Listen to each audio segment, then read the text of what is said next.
आयुषच्या टिफिनसाठी आज मी हे झणझणीत मसाला कारला बनवलेला आहे। सगळ्यात महत्त्वाचं म्हणजे मुले कारलं टिफिनसाठी नेत नाही किंवा खात नाही अशी बऱ्याचशा आईंची तक्रार असते, परंतु आयुष हे कारलं खाण्यासाठी कशी सुरुवात झाली यामागील एक गमतीशीर किस्सा मी तुम्हाला आज या रेसिपीमध्ये सांगणार आहे। सो हाय, मी कविता, मी तुमच्यासाठी घेऊन येत असते दररोज दुपारी 12 वाजता अशाच नवनवीन रेसिपीज। त्यामुळे चॅनलला सबस्क्राईब केलेलं नसेल तर प्लीज सबस्क्राईब करा। आज आपण किड्स टिफिन स्पेशल कारलं कसं बनवायचं ते पाहूया। सुरुवातीला कारलं करण्यासाठीचा आपण हा मसाला तयार करत आहोत। त्यासाठी 1 वाटी शेंगदाणे, 2 चमचे धणे घेतलेले आहे, त्यानंतर 1 चमचा जिरं, त्याचबरोबर लसूण पाकळ्या आणि या ठिकाणी किसलेलं अर्धी वाटी खोबरं घेतलेलं आहे। आता मुलांना बऱ्याचदा कारलं आवडत नाही, अशा वेळी मसाला थोडासा जास्त बनवायचा, कारण मुले मसाला देखील खूप आवडीने खातात। त्यामुळे त्याचबरोबर कारलं कडू होऊ नये यासाठीची एक बोनस टिप्स तुम्हाला या रेसिपीमध्ये मी सर्वात शेवटी सांगणार आहे। त्यामुळे व्हिडिओ स्किप न करता अगदी शेवटपर्यंत पहा। मंद आचेवर अगदी थोडंसं तेल टाकून छान कुरकुरीत आपण हे सगळं साहित्य भाजून घेतलेलं आहे।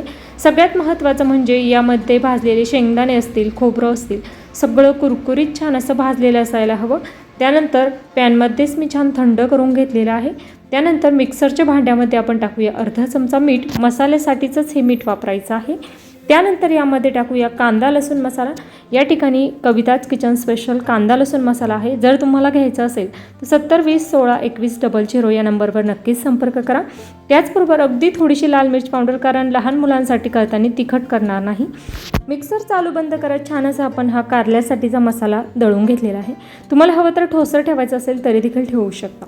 आता या ठिकाणी कारला आपण अशा पद्धतीने उभ्या साईजमध्ये कट करून त्यामध्ये मीठ भरणार आहोत। आता कारलं जर तुम्हाला कडू करायचं नसेल, अगदी छान मुलांसाठी ते कारलं कडू होऊ नये असं तुम्हाला वाटत असेल तर हे कारलं तुम्ही स्लाइस करून कट करून ठेवू शकता, किंवा अशा पद्धतीने कट करून त्यामध्ये मीठ भरून त्याचबरोबर थोडंसं लिंबू पिळून हे कारलं तुम्ही आदल्याच दिवशी ठेवू शकता, जेणेकरून दुसऱ्या दिवशीपर्यंत त्यामध्ये लिंबू आणि मीठ हे मुरलं जातं आणि कारल्याचा जो कडूपणा आहे तो छान असा कमी होतो। त्याचबरोबर मीठ भरताना थोडंसं जास्त भरायचं, कारलं खारट वगैरे होत नाही, कारल्यामध्ये सगळं मीठ हे मुरले जातं आणि त्यामुळे कारल्याचा जो कडवटपणा आहे तो छान असा कमी होतो।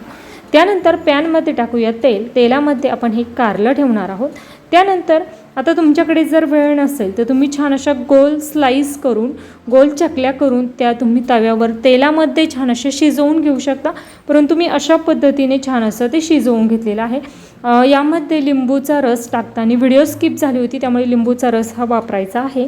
त्यानंतर अशा पद्धतीने सर्व बाजूने छान असं हे कारलं आपण शिजवून घेतलेलं आहे आणि तुम्ही पाहू शकता कारल्याचा रंग देखील छान असा बदललेला आहे, म्हणजे खूप जास्त पिवळा वगैरे झाला नाही, हिरवाच रंग टिकून राहिलेला आहे, परंतु कारलं मात्र तेलामध्ये छान असं शिजलेलं आहे। आता कारल्यामध्ये मीठ भरल्यानंतर मी ते 2 ते 3 तासासाठी झाकून ठेवलेलं होतं।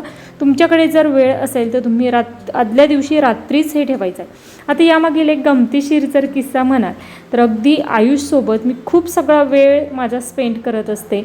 अगदी माझ्या रेसिपीज असतील तरी रेसिपीमध्ये तो जर घरी असेल तर त्याची मदत घेते।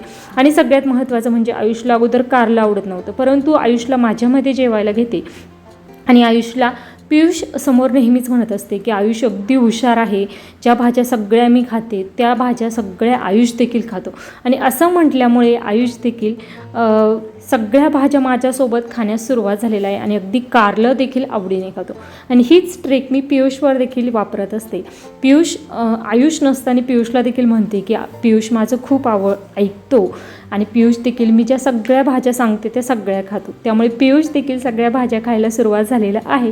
तुम्ही देखील तुमच्या मुलांना थोडंसं प्रोत्साहन दिलं, थोडेसे त्यांच्या आवडीच्या गोष्टी म्हटल्या किंवा थोडंसं त्यांना अगदी इन्स्पायर केलं तर ते देखील नक्कीच अशा खातील। आणि अगदी ही सुरुवात तुम्हाला मुले लहान असतानाच करायची आहे, कारण मोठं झाल्यानंतर मुलांना त्यांच्या स्वतःच्या आवडीनिवडी असतात, त्यावेळी आपण जर मुलांना अशा आपल्या आवडीप्रमाणे भाज्या खाण्यासाठी म्हटलो तर मुले खात नाही, परंतु जोपर्यंत मुले आपलं ऐकतात, अगदी लहान वयाचे आहेत, मुलांना खूप जास्त समज नाही, अशा वेळेस तुम्ही मुलांना नक्कीच सुरुवात करा। आयुष सध्या 1ली 2रीला आहे आणि या वयामध्येच मी त्याला ही कारलं खाण्याची सुरुवात केली। त्यानंतर मुलांना कारलं पाहिल्यानंतर मुले शक्यतो टिफिन खात नाही, त्यामुळे अशा पद्धतीने खूप जास्त बारीक करून घ्यायचं कारलं आणि त्यामध्ये मसाला मात्र थोडासा जास्त वापरायचा आणि छान असं थोडंसं तेल टाकून आपण हा मसाला फ्राय केला आणि आपलं कारलं तयार झालेलं आहे। तुम्हाला ही ट्रिक कशी वाटली ती कमेंट करून नक्की सांगा आणि तुमचा देखील तुमच्या मुलांच्या बाबतीत एखाद्या भाजी संदर्भातील किस्सा असेल तर कमेंटमध्ये नक्कीच सांगा.